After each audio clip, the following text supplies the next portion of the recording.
Welcome to lecture number 10 for ECE 320, Digital Electronics. Today we're looking at clipper circuits. Now, a clipper circuit is a circuit that clips voltages. It can also shape a voltage, so you can implement a function like the square root of x. So here's a problem for you. Suppose I have an input waveform, input voltage, be whatever you want. I would like to clip it at 6 volts. There's a couple reasons to do that, like on your cell phones.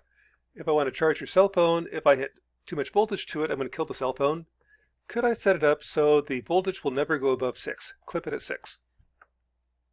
Well, sure. The diodes that we used before can do that. If I build this circuit, this will clip at 6 volts. And kind of the way to see that is, let's call this ground. Suppose I try to make the output 7 volts. I'm going to lose 0.7 volts across the diode. Plus 5.3 makes the 6 volts. If this is ever more than 6, the diode turns on, and I clip it at 6 volts. What the resistor does is it limits the current. So if this is 7 volts, this will dump current, keeping it at 6.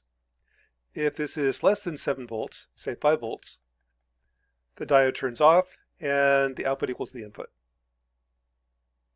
So this is how to clip at plus 6. This would be voltages less than 6. If I check that in Circuit Lab, I can take the sine wave. This is a 10 volt, 1 kilohertz sine wave going through 1K resistor to limit the current. Here's our favorite diode, a 4004 and a 5.3 volt source. If I look at V2, here's what happens. V2 equals V1 up until V1 gets more than 6, then the diode turns on, and I clip at 6 volts. Once V1 drops below 6 volts, the diode turns off, and V2 equals V1. So that seems to work. Second problem. Suppose I want to clip for voltages below 1 volt. So again, here you've got your 10 volt signal, plus minus 10 volts. I want to clip at 1 volt. So that instead of being voltages below that, I want to clip, let's do this a different color, like this. I want to do this guy. The voltages can never go below 1 volt. Well, in this case, just clip the diode. If the diode facing down clips large voltages, diode going up clips small voltages. And to clip this at 1 volt, I would have, there's a 0.7 volt drop across the diode. Make this 1.7 minus 0.7 gives you 1 volt. If I check that in Circuit Lab, again, this is a plus minus 10 volt, 1 kilohertz sine wave.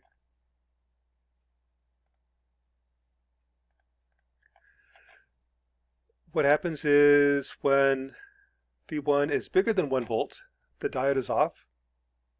I'm trying to force current backwards through the diode. Diodes don't allow that, they turn off. And when diode's off, V2 equals V1. When I drop below 1 volt, the diode turns on, and that limits the voltage here to 1 volt. That's your 1.7 minus 0.7. And notice this isn't a perfectly flat line because diodes are not ideal. But the ideal diode kind of gives you an idea of how it's behaving. It's, when it's on, it clips the voltage at about 1 volt. Here's the third problem. Clip between 1 volt and 6 volt, or 1 volt and 6. So if we go plus minus 10, what I want to do is it never goes, I'll clip at 6 volts, so this part gets clipped off. And I clip at 1 volt, so this part gets clipped off. How do you do that?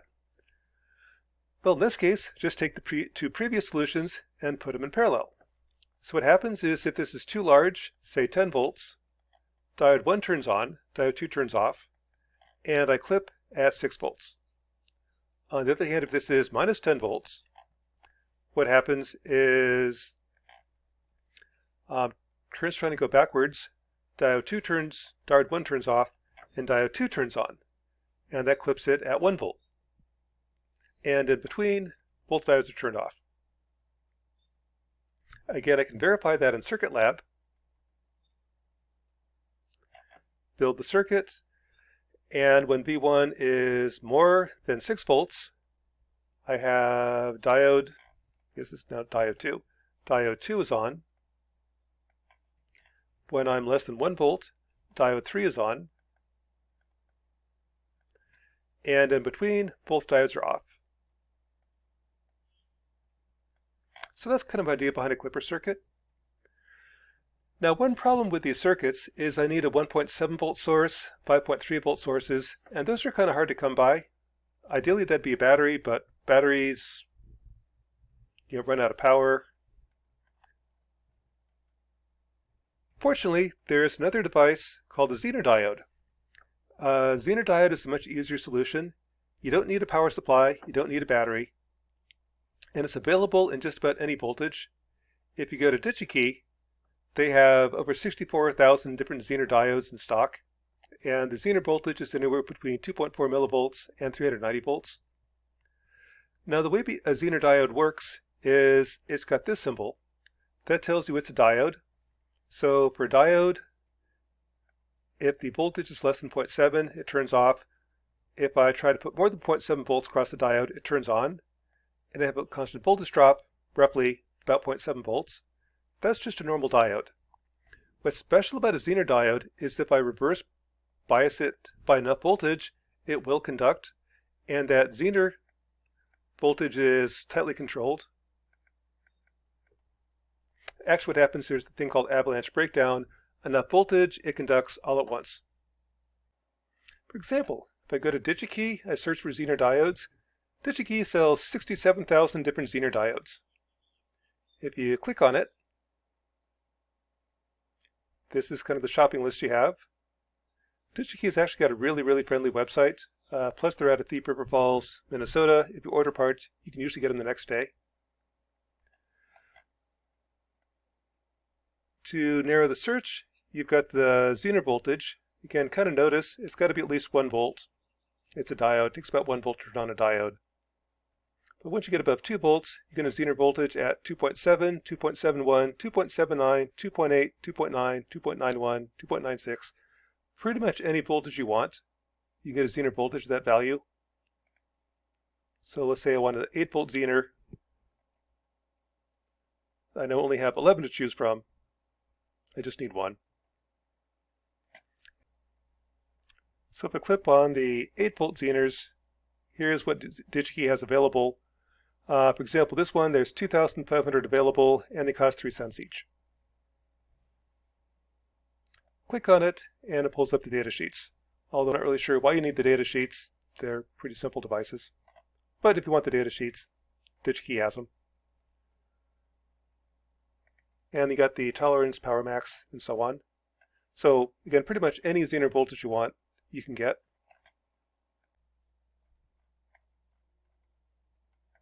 If you go to Circuit Lab, kind of like here, here's the Zener diode. If I double click on it, here's the specs for it. This guy right here is the Zener voltage. If I make the Zener voltage, let's just make that 5 volts. If you go to DigiKey, look up Zener diodes. Again, there's 64,000 of them. Pretty much any voltage you want, you can buy Zener voltage at that value. In Circuit Lab, they've got a 4 volt Zener, 2 volt Zener, 8 volt Zener, 12 volt Zener. Or just take the Zener voltage, change this number, it's now a 5 volt Zener. This is still a plus minus 10 volt sine wave at 1 kilohertz. If I run the simulation, so let's do simulate, time domain. I want to run for, say, 2 milliseconds, 2 cycles. Time steps 2 microseconds. Gives me 1,000 points on the plot. Let's look at V0 and V1.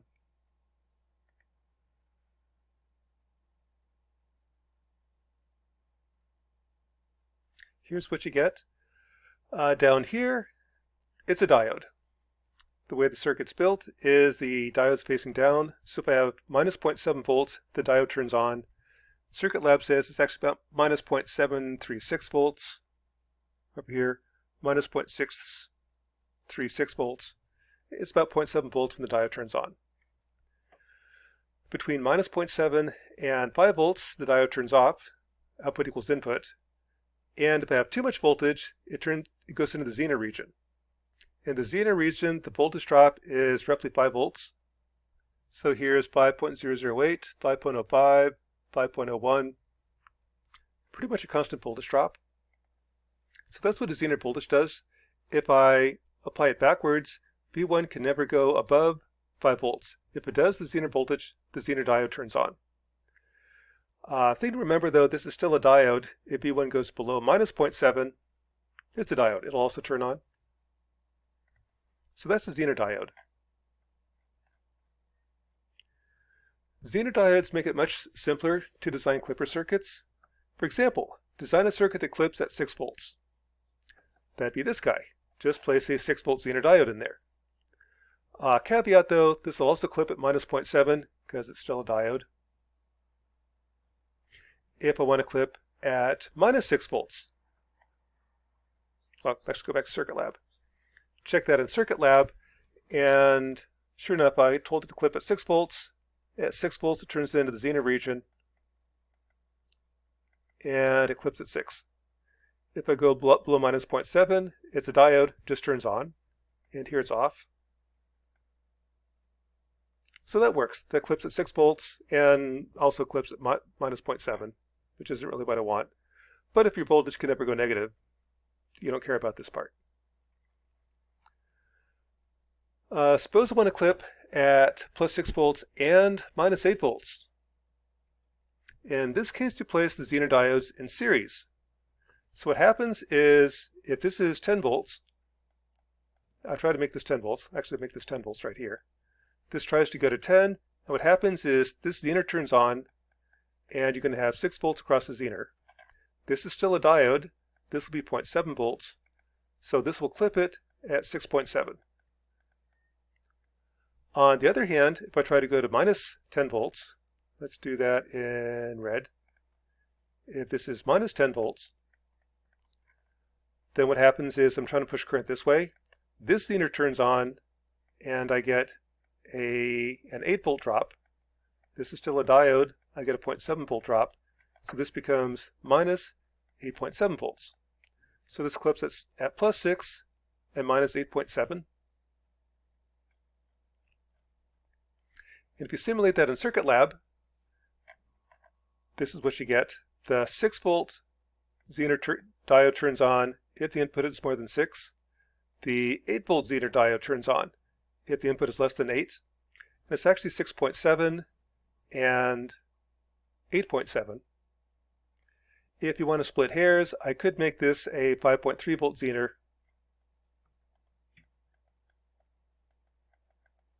And make this a 7.3 volt Zener to take into account the 0.7 volt drop across the other one. Then you'd be slightly more accurate. But that's kind of a Zener diode. Very easy way to clip at 2 different voltages. Now, kind of one sidelight. A mistake people oftentimes make is instead of putting the Zener diodes in series, they put them in parallel. So let's see what happens if I do that. I'll take these 2 Zener diodes, make the first one a 6 volt Zener, the second one an 8 volt Zener,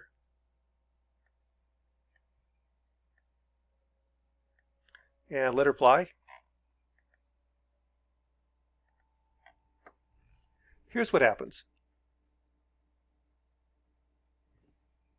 Instead of clipping at plus 6 and minus 8, I'm clipping at plus 0.7 and minus 0.7. Well, the reason for that is these are diodes. If this voltage is positive, D2 turns on, 0.7 volt drop.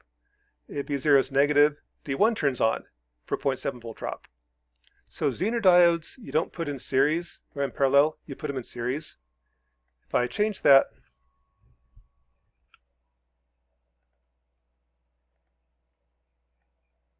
put these in series, order doesn't matter, and now rerun it.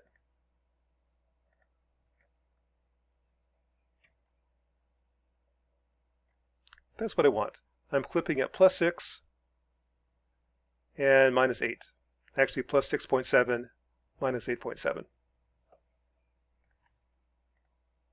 So that's kind of a clipper circuit with Zener diodes. Another thing you can do with Zener diodes is you can approximate functions. So suppose I want to calculate the square root of x.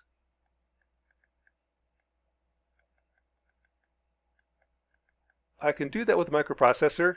Read the input x, calculate the square root of x, output the voltage. That's one way. I can also do that in hardware. I can build a circuit like this, and that will calculate the square root of x. Just feed an x, and the output is the square root of x.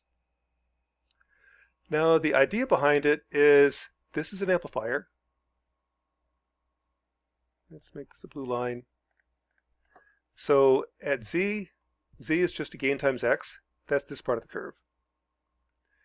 Eventually, the output z becomes bigger than this Zener voltage, and it turns on. Then I have a voltage divider. A voltage divider reduces the gain. Eventually, the voltage gets higher than the Zener voltage Z2. Then this resistor kicks in. I get another voltage divider. So essentially, I'm approximating a function with a couple straight lines. Each corner is a Zener diode that turns on, and the slope is set by the gain of the op-amp and a voltage divider. So I always thought this is kind of neat. I can implement a function using just an op-amp circuit and some Zeners. The nice thing about it is it doesn't take any computation. It's very, very fast. You don't get the blue screen of death. The circuit's too dumb to get confused. It will work. So that's kind of neat. I think that's kind of neat. I'm not terribly sure how it's useful, but it's kind of neat. So that's kind of the idea. What I first do is take your function, draw straight line approximations to it. The first line is the op-amp circuit. Tells you the gain. If the gain is bigger than 1, I need an op-amp. The second slope is this stage. It turns on at this Zener voltage, VZ1, and the slope sets R1. The third line, this is the second Zener voltage, is this stage, and so on. So let's do an example. Come up with a circuit to approximate this line.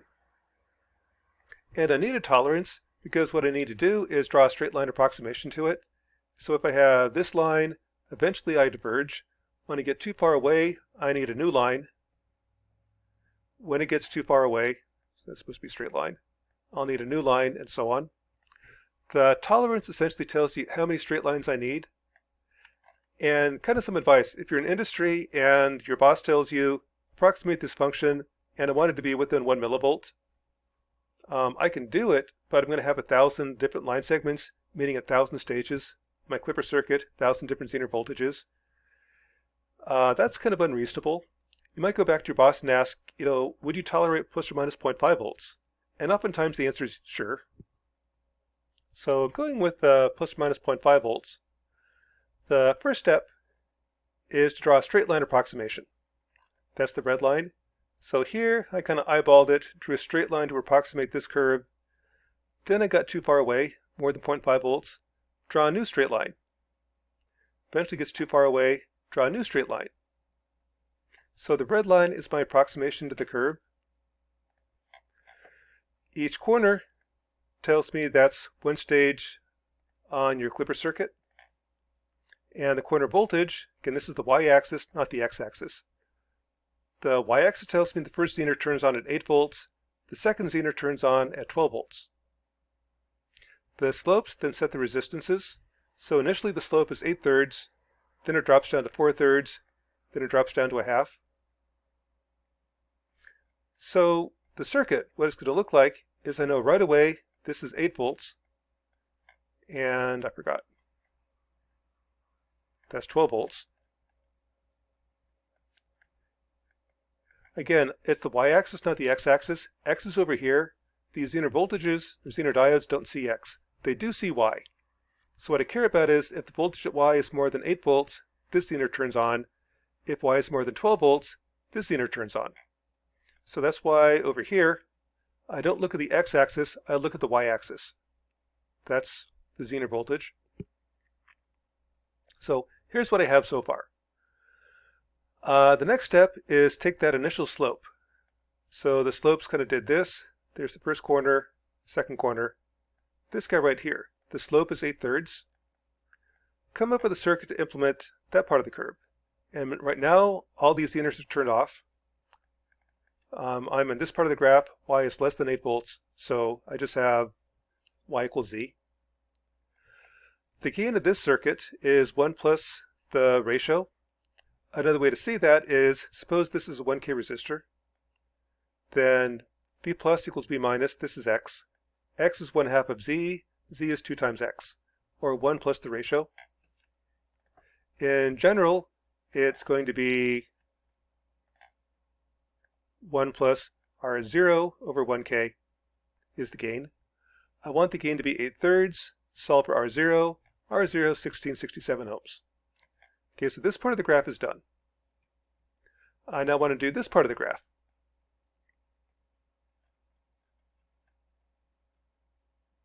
Well, that part of the graph, the slope is 4/3.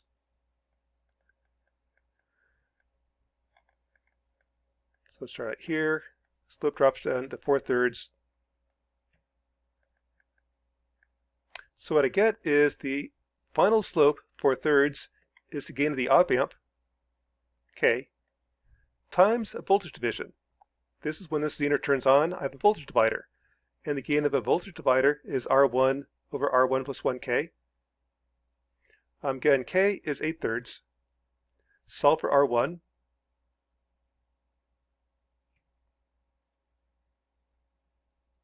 So what I get times K is R1 is 4/3 over K minus 4/3 times 1 times K. Or 4/3 K, something like that. Solving for R1, I get R1 is 1K. Essentially went from gain of 8/3 to 4/3, a half. Make both of these 1K resistors, the gain is a half of what it was. So that's R1. Now solve for R2. And here it helps to think of Thevenin's.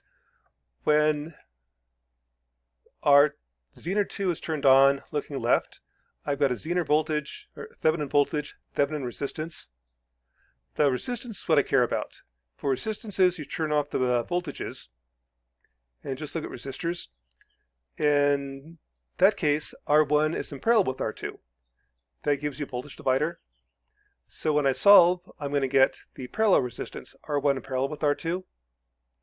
I want the slope to be a half. So start at 8/3, 4/3, drop down to a half for the slope. That slope is your gain K times your voltage division. And that'll be for R1 in parallel with R2. So when I solve, this is the final gain. That's just gain K. That's 1 times K, not 1,000. I get R1 in parallel with R2 is 230 ohms. Well, I know R1 is 1,000 ohms. So pulling out the 1,000, I have 1 over 230 is 1 over 1,000 plus 1 over R2. Solve for R2, I get 300 ohms. And there's R2. So there's my circuit. And the 100K is just your load. That kind of says your load is large enough you can ignore it. So checking it in Circuit Lab, again, there are 8-volt Zeners. Use an 8-volt Zener and a 12-volt Zener, which there happen to be. If you pick some other value, just double click on it and it can change this number to be whatever your Zener voltage is. If you had to build it, I would go to DigiKey and find a Zener voltage, which is close. Again, in DigiKey, they've got 8-volt Zeners, 8.1, 8.2, 8.3. Pretty much any Zener voltage you want, you can get from DigiKey. So modify the circuit. And now, I'm just going to show you. So here's my circuit. Again, double click on it. There's my 8-volt Zener. Here's my 12-volt Zener. And a quick way to check it is when I go under Simulate, I'm going to do a DC sweep. So normally we do DC. That'll tell you 1 point. Instead, let's do a DC sweep.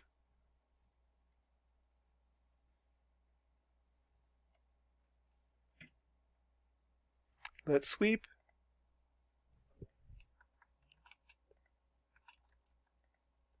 I want to sweep parameter V1 voltage. These are all the things you can vary. I want to vary the voltage to V1. I'm going to go from 0 to 10 volts, steps of 0.1. And what I'm going to look at is the voltage at Y. So when I run the DC sweep, here's what I get. And that's my curve approximation. It starts at the origin, 0 gets to 0. Initially the gain is 8/3. Then the first Zener diode turns in, the slope drops. Then the second Zener turns on at 12 volts, and the slope drops. So that's my function approximation.